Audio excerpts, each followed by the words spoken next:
If you have a girlfriend, these are the things she wants you to do at any time, no special occasion needed. Number one is randomly say something sweet. If you're with her and you're watching TV, pause whatever you're watching, look to her and say something like, I'm so happy you're in my life. You're so beautiful. I would literally melt. The most important part about this one is that it's out of the blue. It's random. Next is get her flowers. Even if you just get a cheap bunch from your local supermarket, watch her light up when you randomly come home with some flowers for her. Trust me.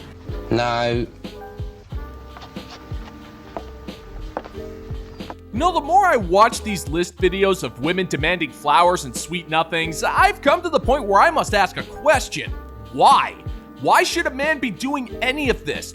What benefits does a man get from giving you randomly timed compliments and buying you overpriced bundles of dead weeds? What is he getting in return for any of this? Because according to your own words, all he's getting is the opportunity to watch you melt. Okay, great. Congratulations. His actions have caused the disintegration of your cellular makeup to cause you to slowly deteriorate into a puddle of unrecognizable goop. So in other words, your body will do what your brain did 20 years ago. There is virtually no incentive for a man to go above and beyond to make you feel happy when you're making it clear that you're not willing to do any form of reciprocation. Because in your eyes, the man must put in the work to make you feel good, and how they feel is secondary, which is not only disrespectful, it's also pretty uncool. This one's kind of similar to the first one, but different. Randomly call her just to say something sweet. You can also do that over text, not to discuss anything else, because you don't want her thinking, oh, did you just call me for that, Like literally, hey, how are you? Good, how are you? Just wanted to call to say I love you. Watch her melt. Next is give her a massage. I feel like a lot of men overthink this, and you think because you don't have the energy to give a whole hour massage, it's not worth it at all. If you just grab her hand and give her a 10-minute hand massage, or her feet, or her shoulders, that 10 minutes goes such a long way in terms of acts of service. And I promise you, it will mean a lot to her. Nope.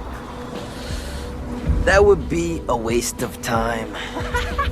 Men don't overthink this. For many of us, there's just no point. You're expecting regular 10-minute foot massages in order to feel happy, but a man must go out of his way and work profoundly hard in every aspect of the relationship, and maybe he will get a half-hearted 90-second shoulder rub 2 times a year. There's nothing stopping you from calling your man and telling him that you love him, or giving him a compliment every once in a while, but you've already decided that in a relationship, the man must be doing things for you and not the other way around. It also doesn't help that you're clearly chasing after Chief Wellington, a man who couldn't care less about your feelings.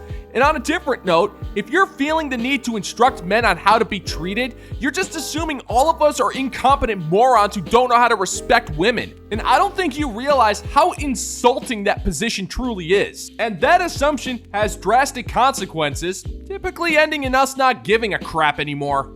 If you've got the money and you want to go the extra mile, book her into a self-activity just by herself. Could be a massage, a pedicure, manicure, but that's extra. Lastly, suggest or organize a random date or activity. Just because maybe you can't afford the most expensive restaurant in town, doesn't mean you can't suggest going to the local takeaway and having a romantic dinner at the park. All of these things seem so simple, and most of them are free.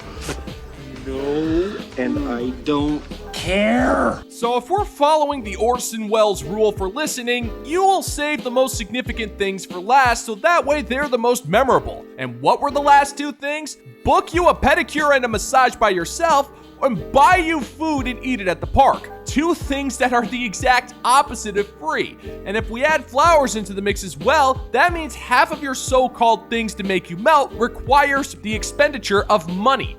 Meanwhile, if you want to make a man feel happy, you can cook him a meal every once in a while. You can give him a compliment that isn't backhanded.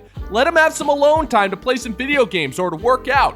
Keep your business private and don't complain about it on the internet. And, treat him with some common decency, respect, and kindness. But you won't do any of those things because that would mean you would have to give a few things to the man instead of receiving things from him, and you'd rather make that man's life a living hell than provide any real benefit to the relationship because you think you deserve all of the affection. I'm here to tell you, sister, you deserve one thing and one thing alone.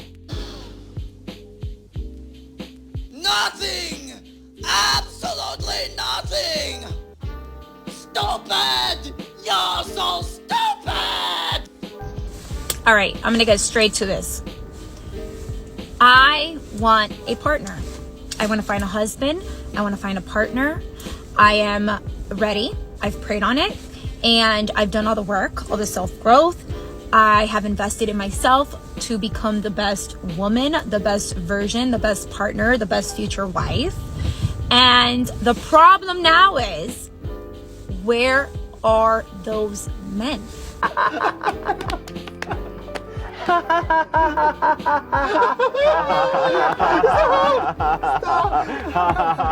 Simple. They're avoiding you and hanging out over at Skeeter's house. Skeeter is a man of simple philosophical questions, one of which is, if you have 64 men over for a 64-man grudge tournament of GoldenEye multiplayer on Nintendo 64, is that overkill? There was only one way to find out, and it turns out that no, it was not, in fact, overkill.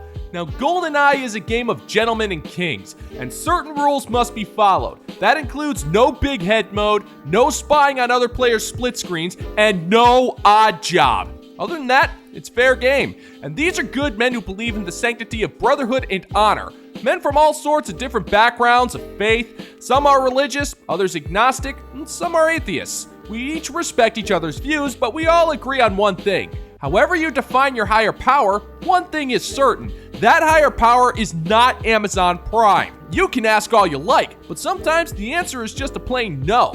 And the fact that you think that you've done the work and yet haven't been able to find somebody speaks volumes, sister. That's why we'd rather go nuts with an RCP-90 than deal with your false sense of religious entitlements. Right? Can't find them on social media. I mean, some women do. I have not. Dating apps are terrible. I go to church, but I don't meet no one at church. I work from home, so I don't step out a lot. Where are they? Are they in the US? Are they in another country? What do we do? Us women that are ready. We're ready to commit. I've done the job. I'm just waiting up. And it sucks. And I know other girls feel this. That's not my problem. It's yours.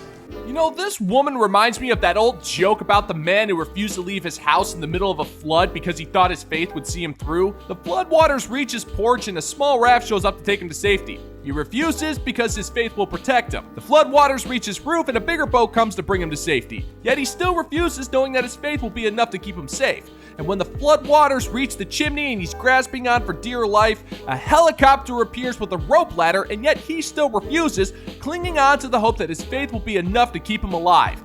And when the house collapses and he makes it to the pearly gates, he just looks up and demands answers. The man upstairs just looks at him and says, "Frank, I sent you 2 boats and a helicopter. What more do you want from me?" Lady, trust me, there were plenty of men who would have made fine husbands for you, but you refused them. So now you live with the consequences. Now, if faith makes you a better person, more power to you. But if this is a ruse to try to get yourself a man, then you're in for some heartache, sister, because those men aren't going to bother with you. They're too busy with the Moonraker laser to care. Hi, we have to take a moment for some shameless self-promotion. And speaking of Skeeter's best buddies, it's time to give some love to the fine members of the Bounty Board for their part in making today's episode possible. Thank you, gentlemen and gents, for your support in keeping this channel alive. And I know for a fact that Skeeter and the intergalactic space god Plick Laflurge, all hail, are thankful as well.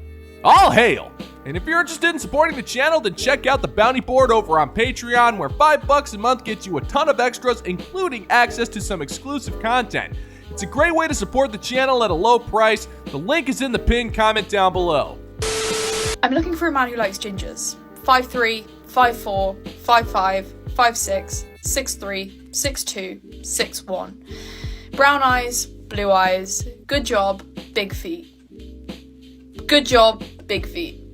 So I'll discuss these. Obviously I want a man who likes gingers, because I think going for men who only go for me because I'm there probably isn't the best thing to do. Again, I'm not doing that again.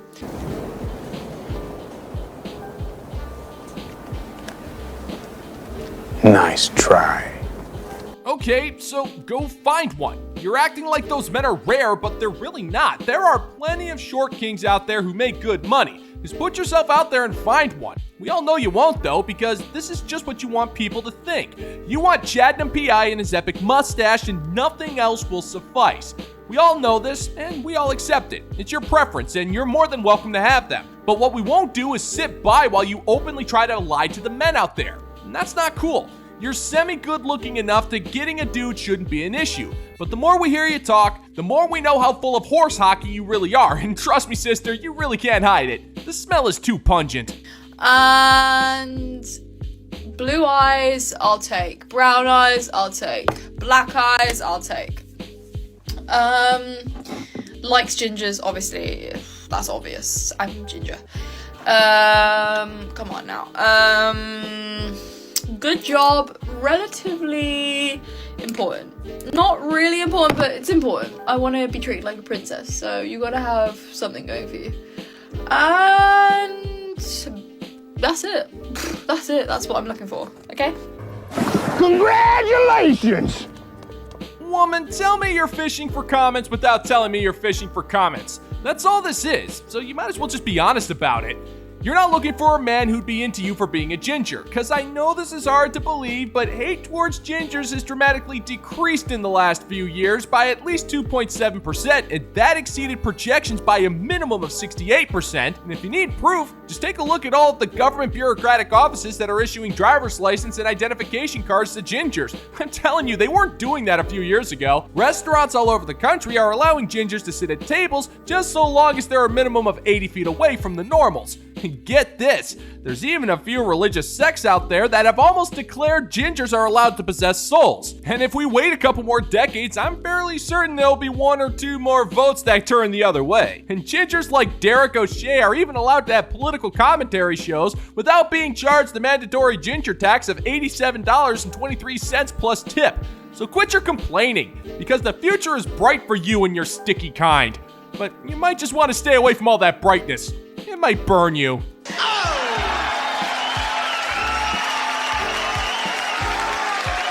And that's gonna do it for today's video, gentlemen and gents. And as always, if you find that my particular brand of comedy is bringing you to the brink of laughter, then why don't you scroll on down and click that like and subscribe button. Ring the notification bell, leave a couple of comments, make sure to share this video so we can give the good old-fashioned middle finger to the YouTube algorithm. Thank you so much for checking out the new video, and until next time, peace out, homies.